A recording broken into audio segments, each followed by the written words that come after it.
Então aqui são identificadas algumas pessoas que vivem segundo as suas próprias concupiscências. O que é essa palavra concupiscência? Não é concupiscência, é concupiscência. O que é isso? É ambição, desejo. Então a pessoa deseja as coisas que lhe agradam. Pessoas que desejam as coisas do mundo estão presas nisso, desejando isso. Então essas pessoas estão distanciadas da verdade, estão distanciadas das coisas de Deus. Elas não valorizam as coisas de Deus. Então tem essas pessoas, muitas delas acreditam que Jesus nem vem.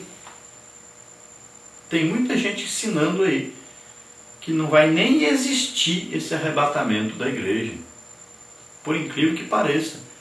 E gente dentro da própria igreja.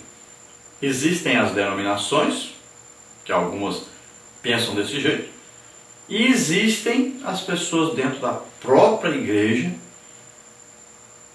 onde esta igreja acredita no arrebatamento, acredita que Jesus vem nos buscar no arrebatamento, antes da grande tribulação, acredita que vai haver esses 7 anos de grande tribulação, depois Jesus vem novamente, aí vem, todo olho verá, depois começa aí o milênio.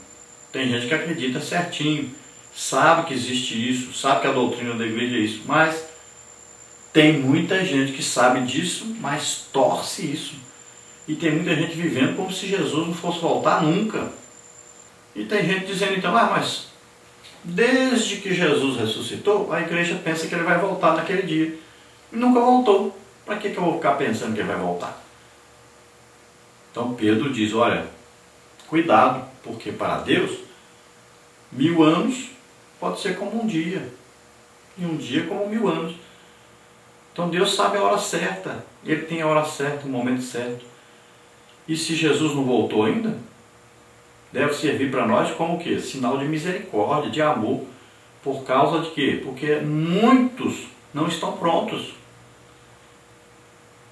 Então devemos, de toda maneira, buscarmos estarmos prontos. E fazer o quê? Ajudar os outros também a estarem prontos. Esse é o nosso papel. E devemos trazer mais e mais pessoas para estarem prontas também para o dia do arrebatamento.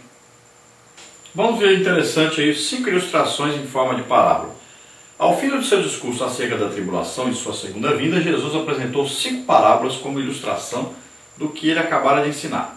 Houve a parábola da figueira, Mateus 24, 32 a 35, a ilustração sobre os dias de Noé, Mateus 24, 36 a 39, a comparação entre os 2 homens e as 2 mulheres, Mateus 24, 40 a 41, a ilustração do vigia sempre alerta, capítulo 24, 42 a 44, e a parábola do céu fiel e prudente, Mateus 24, 45 a 51. Todas estas ilustrações estão relacionadas a doutrinas ensinadas por Cristo em Mateus 24. Eu quero que você veja esse quadro aí que nós colocamos aqui. Olha, Jesus falou do relâmpago, Mateus 24 a 27. Interpretação: é repentino. O imperativo, acautelai-vos, Mateus 24, 4. Aí tem a palavra em grego e tem aí o significado. Tende cuidado, atenção. Depois nós temos aí a imagem da figueira, Mateus 24, 32. Discernimento. Vigiai, Mateus 24, 42. Esteja alerta, atento. Depois ele falou do dilúvio, Mateus 24, 37. Fala aí da indolência, né? Aqueles que estão vivendo de qualquer maneira. Ele diz, olha, considerai, Mateus 24, 43. Seja conhecedor, seja um perito, estudando sobre isso, esteja atento o tempo todo. Depois ele fala do ladrão, Mateus 24, 43. Então ele fala o quê? Do inesperado. Então ele, imperativo aí o que é? Olhai, Marcos 13, 33. Significa tende cuidado, tende atenção. Depois ele fala os servos, Mateus 24, 46. Então fala da diligência. Então ele diz, aprendei, Mateus 24, 32. Aprenda como discípulo. Depois ele fala das virgens, Mateus 25, 1. Fala o quê? Da prudência. Isso aí para nós o quê? Estai apercebidos, Mateus 24, 44. Ficai em prontidão. Depois ele fala o quê? Dos talentos. Mateus 25, 14, fala o quê? Da mordomia. Então, o imperativo é orai. Marcos 13, 33, 14, 38, né? Esteja fazendo alguma coisa, orai, clamai. Então, tudo isso aí são as advertências para nós estarmos prontos esperando Jesus. Vamos então à parte número 3, que é atitudes do servo fiel ante a volta do Senhor. Tópico 1, ter uma vida irrepreensível. Tópico 2, não dar lugar à carne. E tópico 3, dar frutos. Então vamos ver, tópico 1, ter uma vida irrepreensível. Isso só é possível na vida do crente através do poder redentor, libertador e purificador do sangue de Jesus mediante a fé. Tomemos como exemplo a vida do apóstolo Paulo. Ele tinha uma vida correta, não dava lugar à repreensão, censura ou à crítica pertinentes. Certa vez ele afirmou que andava diante de Deus com toda boa consciência. Atos 23, 1. No capítulo 5 da primeira epístola aos Tessalonicenses, ele exorta os crentes a serem também irrepreensíveis. E o mesmo Deus de paz os santifique em tudo, todo o vosso espírito e alma e corpo sejam plenamente conservados, irrepreensíveis para a vinda de nosso Senhor Jesus Cristo. 1 Tessalonicenses 5:23. Não é somente o seu corpo físico, visível, que deve ser conservado puro, mas seu espírito e alma, partes invisíveis, também devem ser conservados corretos. Há crentes que são como sepulcros caiados, pois em seu interior, em sua alma e de espírito, há somente podridão. Estes são arrogantes, invejosos, amargurados, cheios de ódio, etc. Sejam santos em todo o nosso ser, pois em breve Jesus virá. Então, ter uma vida irrepreensível. Então, veja só. É claro que nós estamos vivendo uma época na igreja em que as pessoas que são repreensíveis não são repreendidas. E muitas vezes as pessoas que são irrepreensíveis são repreendidas. É claro, nós sabemos disso. Quanto mais tempo vai passando, pior vai ficando essa situação. Mas o apóstolo Paulo dizia assim: o que me importa de ser julgado por vocês? Quem me julga é Deus. Eu vivo numa boa consciência diante de Deus. Eu vivo uma vida irrepreensível diante de Deus. Eu tenho que agradar a Deus. Então, se os homens não querem a maneira de Deus, eu nunca conseguirei agradar os homens. Então nós temos que viver uma vida santa, irrepreensível, agradando a Deus e pensando como eu sou conhecido no céu. O que eles acham de mim lá no céu? Qual a minha situação? Porque, veja bem, Deus quando olhou para Jó, Deus disse coisas interessantíssimas sobre Jó. Falou que Jó era irrepreensível. Como nós somos conhecidos no céu? Então, devemos viver de maneira digna, de maneira santa, para agradar a Deus, para sermos conhecidos lá no céu como pessoas irrepreensíveis. E Paulo, então, ele exorta os Tessalonicenses e fala da santificação, tanto no espírito, como na alma, como no corpo. Então, como é que o espírito, nós podemos aí santificar o espírito? Porque o dia que aceitamos a Jesus como Senhor e Salvador, nós já fomos declarados santos. O Espírito Santo fez uma obra regeneradora, fomos declarados santos. Mas a partir daí, o trabalho é nosso.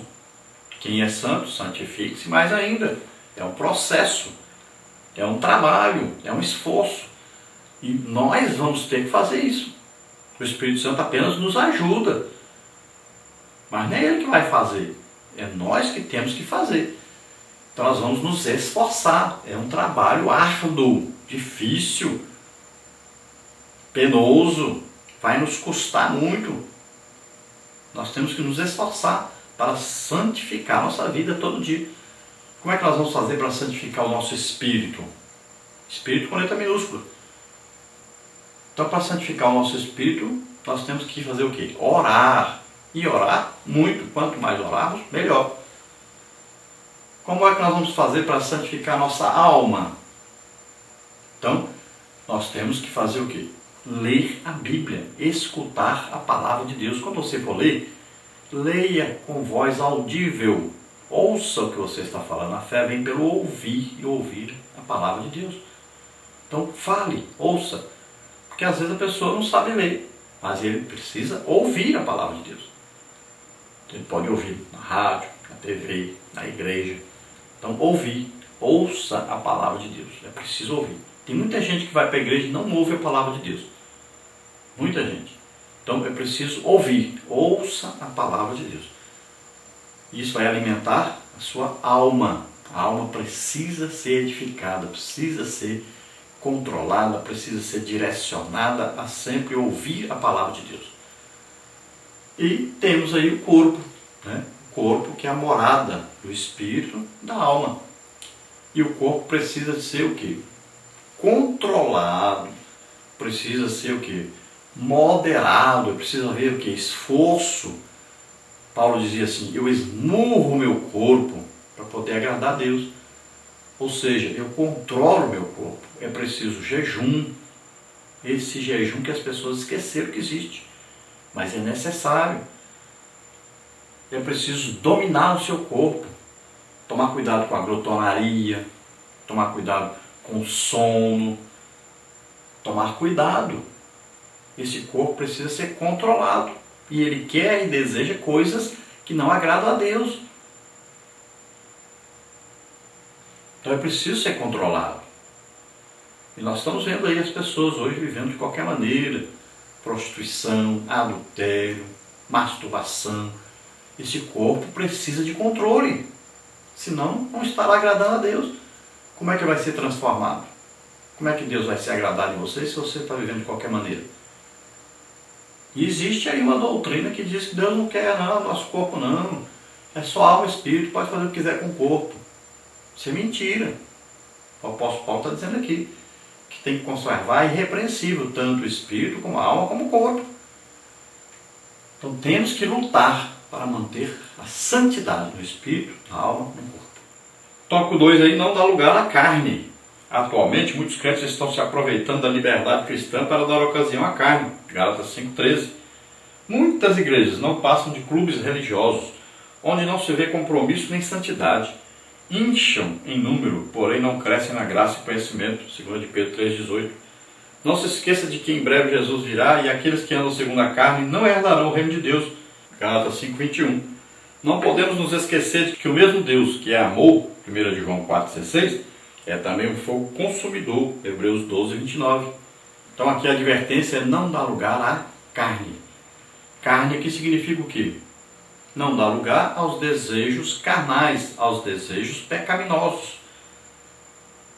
Então tem muita gente que está vivendo hoje no oba-oba. Igreja para ele é um espetáculo. Vai lá para ver o povo dançar, o povo cantar, aí o teatro.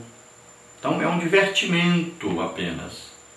Só vai uma vez por semana e vai apenas para se divertir. Se alguém falar alguma coisa sobre pecado, sobre inferno, já fica zangado, fica chateado. Eu já trabalho a semana inteira, estou cansado, chateado, ainda vou ouvir essas coisas. Por incrível que pareça. E cada vez aumenta mais esse grupo. Que igreja para ele é diversão. É apenas uma sociedade, um clube, onde ele vai se divertir. E cada vez mais a liderança está fazendo parte disso.